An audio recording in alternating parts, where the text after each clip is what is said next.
Hey, I'm Christopher Heimerman, and I am here to continue stomping out the stigma surrounding addiction and mental illness. And what a great day to put out that mission statement, as I am enormously depressed today. I was going to talk about warning signs when it comes to alcoholism and how you can pick up on some of the subtle hints that someone you love might have a problem. I'm going to wait. Probably do it tomorrow, but this is sort of, a glaring sign. This is an obvious sign, is, when you see somebody depressed, something's probably up, something more than just surface things. There are some concrete reasons why I'm really bummed out today. While I was wrestling with my twin 6-year-old girls yesterday, I tweaked something in my glute area. It still hurts, and because of that, I'm a little bit worried about doing my virtual marathon next weekend. Hey, and the other reason why I'm depressed is because even if it was working properly, it is gusting. The wind is gusting at almost gusting at like 40 miles per hour. Was not going to be a good day for a run anyway. The weather is pissing me right off as I look at the extended forecast. Really no nice days in sight. All, cloudy, high of 45, windy, rainy. It's enough to bum a guy out. Other concrete, easy to point to reasons why I'm depressed. I'm finally accepting the fact that the Democratic nomination for the presidency is probably going to be just another sexual deviant, just a different sexual deviant. So I'm wrapping my head around that.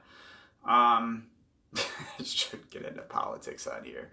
Just a lot of slippery slope things. I thought that I heard our current president misspeak the other day when he said he was bailing out cruise lines, but it turns out that's actually true, which for some reason that really stings that we would bail out that industry. So yeah, there's your concrete list of things that are bothering me this morning. But hey, when you're mentally ill, you could be depressed for absolutely no good reason at all. So that's the main reason why I'm depressed, is because as all of this is going on, I have absolutely no idea what we're doing here. Kayla and I had a very, just a difficult conversation this morning about, grieving our old lives, our old lifestyles. During the shelter-at-home order. As Kayla has put it, she's not sure why she hasn't cried or felt sad. I think that there's just that numbness that's going on right now.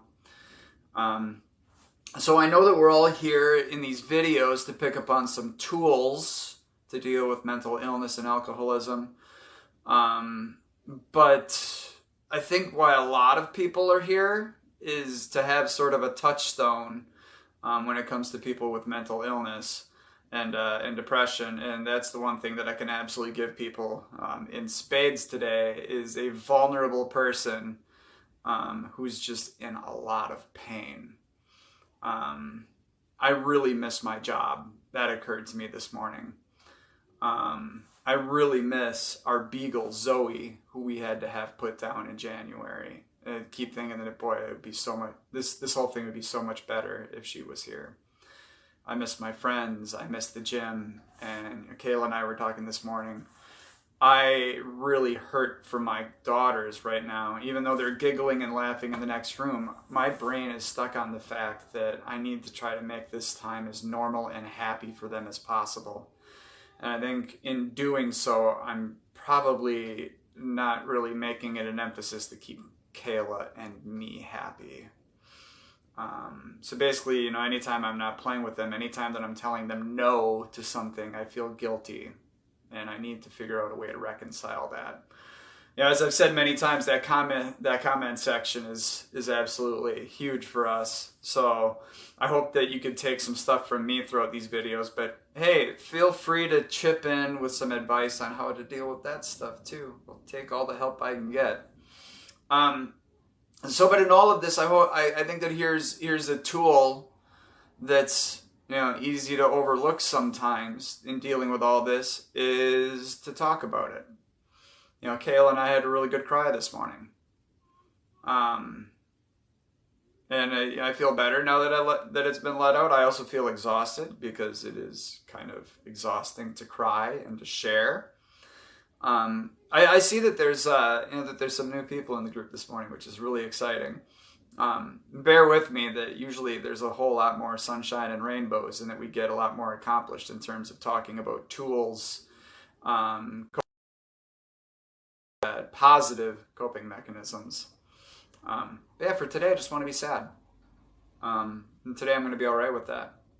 And when you wake up and you're sad and you look and it's hard to find things that cheer you up, you gotta let yourself be sad.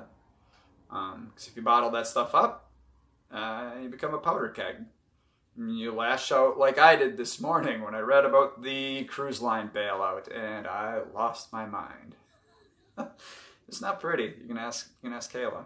So, with that, tomorrow let's get into those warning signs, things that we can look for or just pay attention to, when we think that somebody in our lives, somebody who we love, might have a problem. So I appreciate everybody tuning in. I appreciate everybody being there, and I love this community. I love that I can come on here and do this, and that I know it's a safe place, and I hope it's exactly that for everyone else. So I love all of you. I'm still completely and utterly confident the world is not coming apart, that we are coming together, and I'm grateful for this being a place where we can do that. Have a wonderful day. Have the best day that you can, and we'll see everybody tomorrow. Bye now.